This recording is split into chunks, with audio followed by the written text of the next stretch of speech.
Why'd you ask me? So can I help you? Why'd you ask me that? Because I'm working. Okay, why'd you ask me instead of him or her? I asked everybody. No, you didn't. No, I did. You did not ask Don't them. be able to tell me. I did. You did not ask anybody else. But I can't ask him why he asked me. Why he singled me out. You tried to stop me from going to class just now. Oh, what's your job? What is it offend you when I ask you, No, can I help you? I'm not offended. I'm just asking a question. What can I help you? Why are you offended? I'm not trying to help offended. you. Come on, get out of here. Get out of here. I'm trying to help you. I said, what can I help you? And then he's offending you? Come on, man. You better be real. I better I'm be trying to real. help you. I said, what can I do for you? What can I help you? And you're offended. Why? I don't understand why, man. Well, why you offended? Doesn't make sense. It doesn't make sense. It doesn't make sense. We ask Everybody. all kinds of people, Yeah. like we could help them. Yeah. That's all. Yeah. What you just saw wasn't a one-time incident. This is what systematic discrimination looks like in a uniform. Week after week, I was followed, questioned, blocked, and treated like I didn't belong by the very people paid to protect students, by me. Not because I caused harm, but because I didn't fit the image they were comfortable with. I'm a college student, a black man, and a practicing Jain who walks barefoot as a part of my faith. And this semester, I've been harassed, followed, profiled, and humiliated, discriminated against over and over and over again on Seattle Central College campus. Not because I broke any rules, but because I didn't fit the image of what the system finds acceptable. I want you to see what happens when you don't fit into a pre-approved persona, and I have the proof. This is bigger than Seattle Central College. This is a reflection of systematic discrimination across America.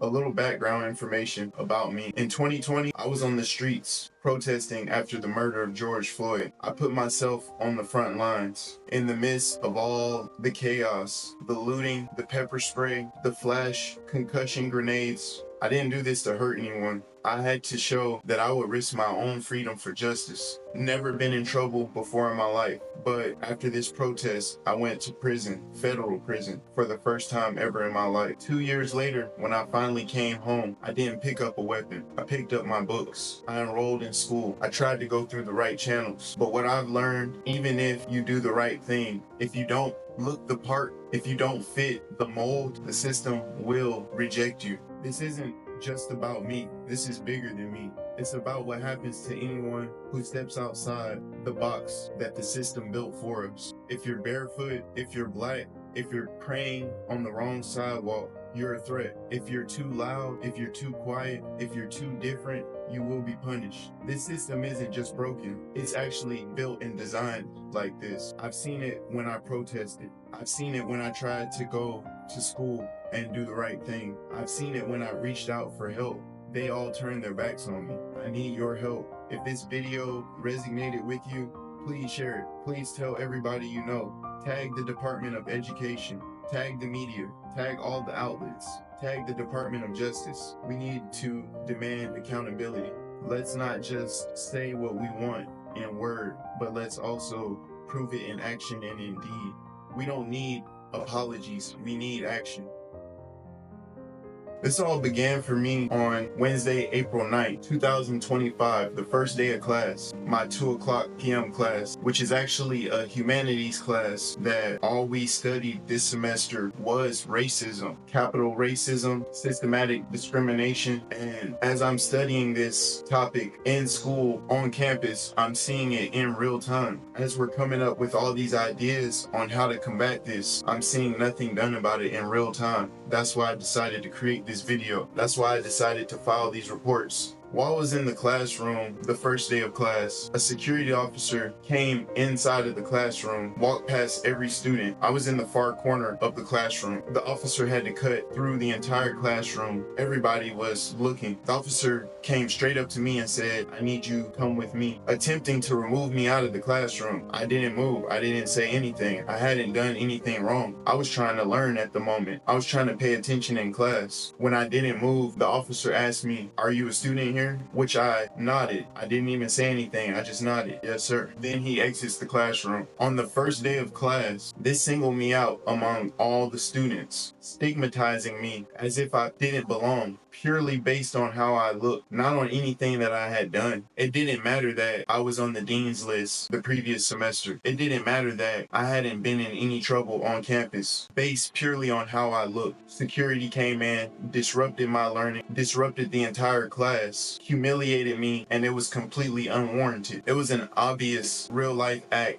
of racial and religious profiling. The second incident that took place happened on Monday, April 14th, 2025 at 10:16 a.m. I was outside of the campus because outside of that one incident, there were very subtle incidences where I was intimidated by campus security police, which no longer made me feel safe arriving to campus, no longer made me feel like I belonged on campus, even though I'm a paying student, simply based on how I dress, which I'll show you now. This is how I dress. As a practicing Jain, I wear robes. I don't glorify materialism. I don't try to appear flashy or anything. I just wear basic robes. The same type of clothing you would see on like a philosopher like Socrates or anyone from India who also practices this religion. We deny materialism. So this is just a statement of that, which I don't understand what the issue is, because Muslim students are allowed to come to school with hijabs on, covering their entire face.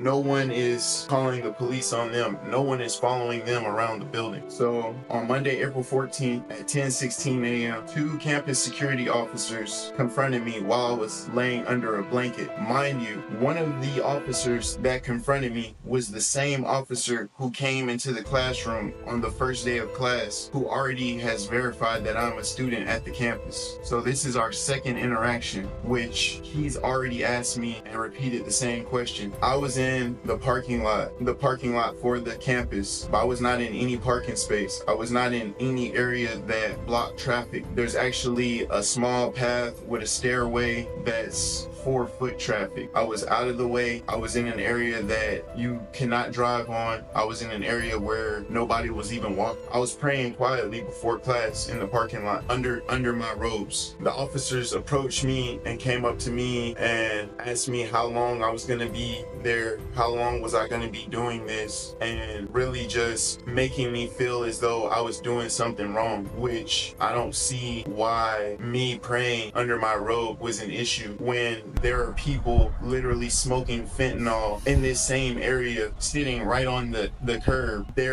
Nobody says anything to them. So I don't understand what I was doing wrong. Again, I would have actually been on campus. I would have been in the building if I felt safe. The only reason I was outside was because I no longer feel safe or welcome arriving early. I used to show up to class 30 minutes early so I can look over materials. I just like being early. I don't like to have to rush and sit down at the last minute. I like to be early, look over materials, and kind of refresh my mind as to what's going on in the classroom. But I stopped that because I didn't feel safe anymore. Then after the parking lot incident, I didn't even feel safe just showing up early outside of campus anymore. So this also affected my educational experience, making me late for class because I didn't feel safe to arrive early, whether I waited on campus or even outside of the campus. Now I have to leave to where the exact time to where when I show up, I just walk straight in the classroom. And my dad has always taught me that if you arrive on time, you're still late. That still made me feel like I was late. It robbed me of my ability to arrive early. Like other students who are doing good on campus, they're allowed to show up to class early. They're not harassed. They're not asked, what are you doing here? Are you a student here? So I don't understand why I was singled out. Yeah, but come and check you out.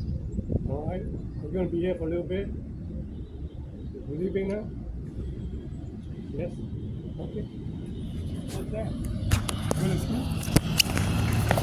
Thank you.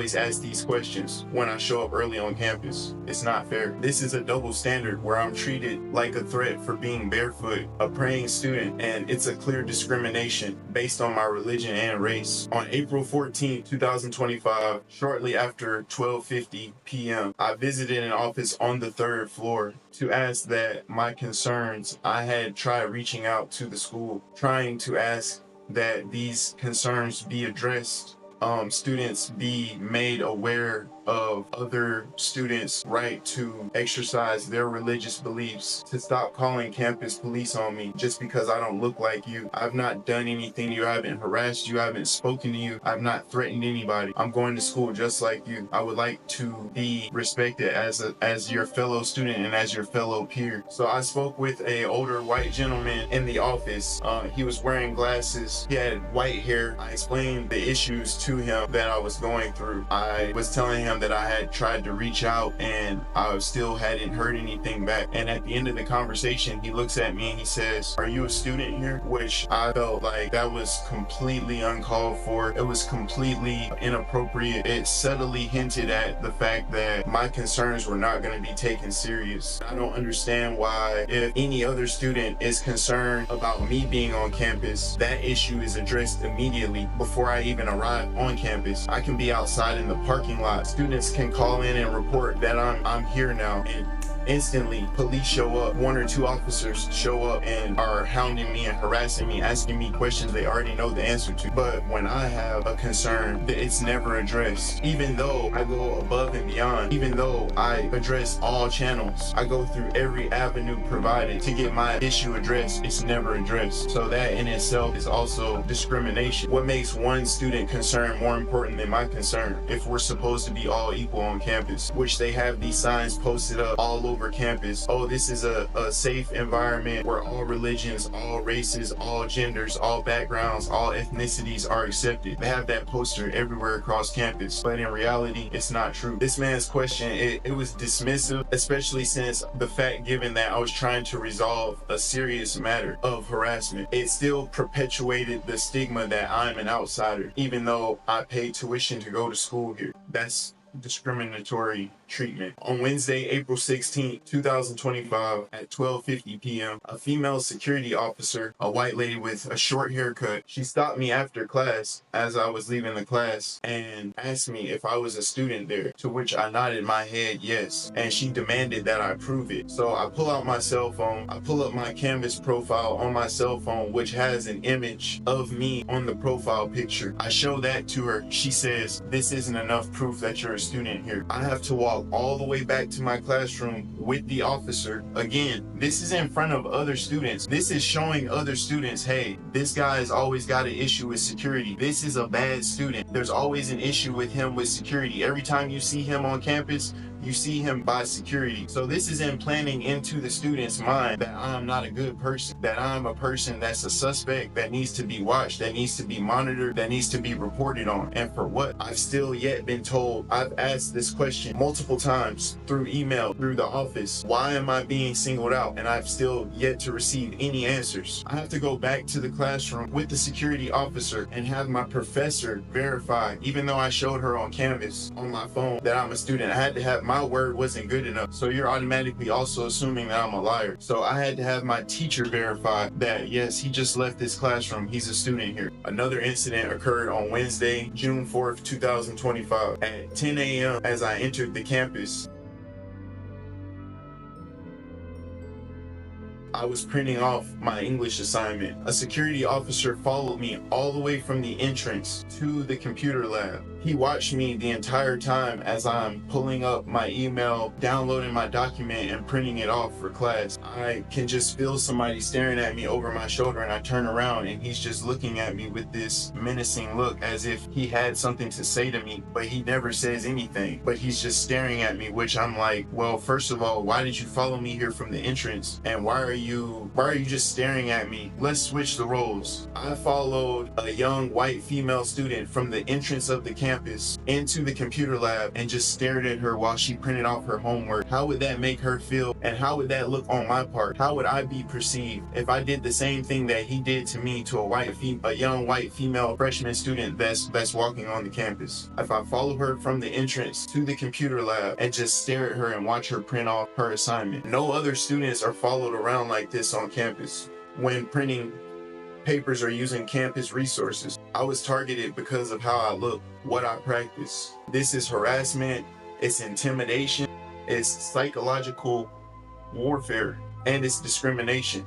Later that same day at 12:25 p.m., I went to the bathroom during our break in class. When I come out of the bathroom, I see the same officer from the computer lab incident that morning with backup staring at me, waiting for me to come out of the bathroom, just standing there staring at me, watching me walk down the hallway. Again, would this behavior be appropriate if I was a white female student for a security officer to stand outside of the bathroom after they've already followed me from the entrance to the computer lab?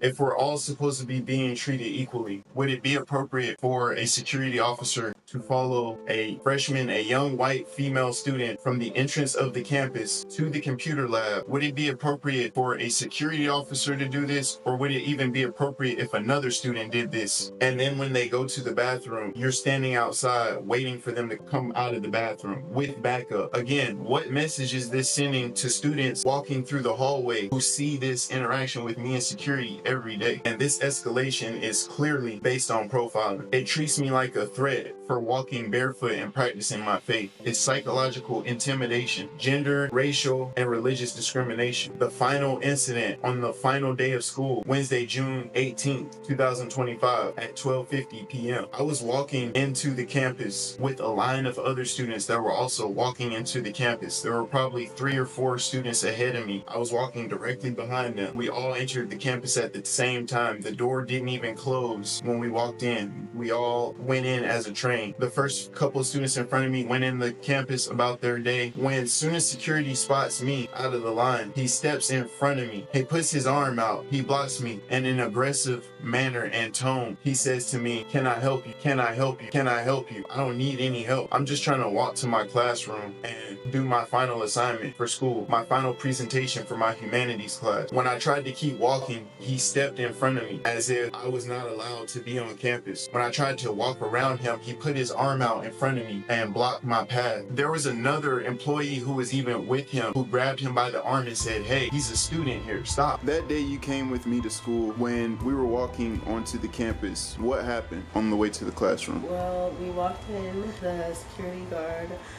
stopped us and was acting like you didn't go there or something, or like you didn't belong there, and then he told you to just get out of here. That's pretty much how I remember it. You said he stopped us. Did he stop us or did he stop me specifically? Stopped you specifically. Okay. So you could have kept walking, right? Yeah. You were just with me, right? Right. Okay. Are you a student at Seattle Central College? No. Okay. No. Did you come with me to class to my final presentation? Yes, I did. Okay. Now, when you were in the classroom, did anyone attempt to remove you from the class, or any time you were on campus for those 2 hours? Did anybody ask you if you were a student? Nope, not at all. What happened when you went to the computer lab? I was asked to if I needed to sign on a username and something to sign on the computers with. She was really nice. She was really nice. Did they ask you to leave or ask you if you were a student? No. Once that happened, I pulled out my phone and began recording. And this is what I got on camera. What'd you ask me? So can I help you? Why'd you ask me that? Because I'm working. Okay, why'd you ask me instead of him or her? I asked everybody. No, you didn't. No, I did. You did not ask Don't them. be on tell me. I did. You did not ask anybody else. But I can't ask him why he asked me, why he singled me out. You tried to stop me from going to class just now. Oh, what's your job? What does it offend you when I ask you No, to help you? I'm not offended. I'm just asking a question. What can I help you? Why are you offended? I'm not to help offended. you. Come on, get out of here. Get out of here. I'm going to help you. I said, what can I help you? And then he's offending you? Come on, man. You better be real. I better I'm be going to real. help you. I said, what can I do for you? What can I help you? And you're offended. Why? I don't understand why, man. Well, why you offended? Does it make sense? It doesn't make sense. It doesn't make sense. We ask Everybody. all kinds of people. In the background, you'll see a group of students standing back there. Some of those students are my classmates. What image is being projected onto me because of all of these interactions from the very first day of the semester to the last day of semester? What image is this giving me as a student? Security has never said, hey, you did X, Y, and Z wrong. They've never had a reason when I asked them, as you've seen in the video, why are you singling me out? Why are you targeting me? They've never been able to tell me why. They've never said you were doing something wrong or you can't do this or you can't do that. There's never been a reason. When a paying student exercises basic rights and is told to leave by security when no one else is, it's unmistakably racial and religious profiling. Aside from the security, there's the administrative pattern of discrimination as well. Everyone that I've reached out to on campus, the title coordinators, the student conduct officers, all they've ever done is refer me off to somebody else. Nobody has ever addressed this issue. Even if on the website it says this is the person to go to address this issue, everyone has acted as if though they're not the person that can help me deal with this, and they just forward my email to somebody else, which I never got a reply from. Never, not once. When I did get not a reply that resolved this issue, the only reason I'm no longer being harassed is because the semester's over. I've reached out after every incident since the start of the semester and nothing happened. Now it's over because the semester's over. But I still have to go to school here. That's why I'm making this video. I'm still going to be going to school here next semester. This needs to be addressed. This needs to be resolved. Attention needs to be brought to this. I'm not just doing this for me. I'm doing this for any other black student, any other Jane, any other person that doesn't fit neatly into a systematic category that's going to be attending this college or any college where they're not equally welcome as the college claims that they are.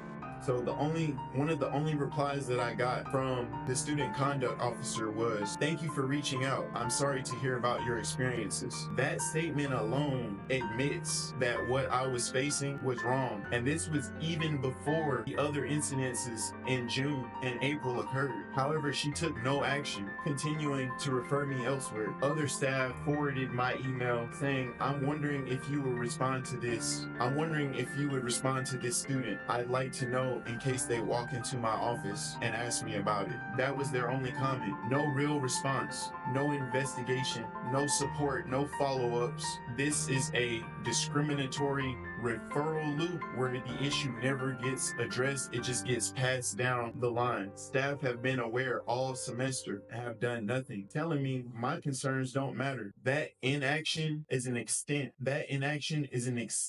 of the discrimination, not a neutral administrative response. Overall, spring semester 2025, security has repeatedly approached me, followed me, questioned me. Even if they've already asked me the question, am I a student, they will ask me again and again and again, and surveilled me every week. These are just incidences that I remember to document because I never felt as though I didn't record everything, because I had faith in the school system. I had faith that maybe there was a misunderstanding. I assumed the best in people before I assumed the worst. So I never felt the need to document and write down everything that was going on. I never felt the need to pull out my camera and record every single time something happened that was a discriminatory act. Once nothing was ever done about it, my dad told me, you need to start documenting this, because he's an equal opportunity advisor for the military. So he sees this all the time. He told me you need to start writing down dates, times, and you need to start recording everything that happens. After that conversation with my father, that's when I started documenting everything that was going on. But I didn't document every single thing that happened. There would be more. This video would be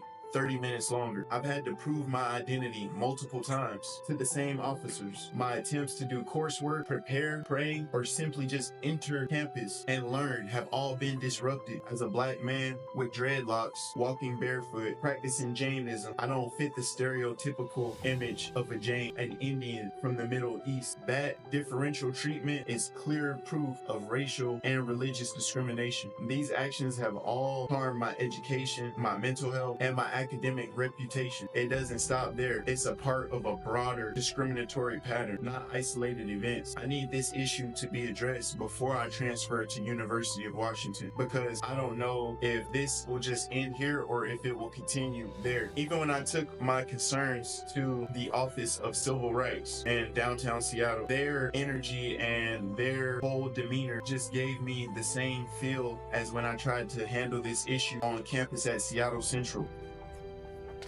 Finally made it to U.S. Department of Office for Civil Rights. It's been a process, man. You can't even just walk in, so I'm just trying to make sure that they receive my complaint and my consent form. I wanted to take a moment to point out why I feel like the OCR might treat my complaint the same way the counseling and title officers did at Seattle Central. Notice how the door to the office is completely locked. Notice how the windows are even blocked out, even though online it's listed as it's open. When you call that number, nobody answers the phone. And when I went there, I saw at least 3 or 4 people in the building inside of that room. And when I asked if I could step in, they told me no, not today. It says, in order to schedule an appointment, please call, but nobody answers the phone. Another referral loop. Also, I emailed them about a week ago and still haven't heard anything back yet. So that's what I'm saying. This is bigger than Seattle Central. It's the whole entire system, but it begins where I'm at. It begins with me telling my story, and it begins with where I'm at. Even when you go to the OCR office, when you call them, they don't pick up the phone. When you go to the office, it's a clear window. It says it's open when you look it up online, but when you go to the office and they say you can't come in, they have the door locked. It doesn't even provide the feeling as though we want you to come to us with your complaints. We want you to let us know what's going on. If you're being discriminated against, if you have any issues with your educational institution, let us know. It doesn't give that feel. I saw 3 people in the office when I went there, and I had been calling them for the last 2 days, multiple times each day. They never picked up the phone. They don't let people in, which on the website, it doesn't say that. It says you can go in and drop off paperwork. I just don't feel like they're going to be of much help to me. I could be wrong, but just from what I've seen from the school, they're providing me already with that same energy, that same pattern that the school has already given me. So I've reached out to the OCR, I've reached out to the Department of Justice Civil Rights Division, and I'm reaching out to you guys. Please help me with this.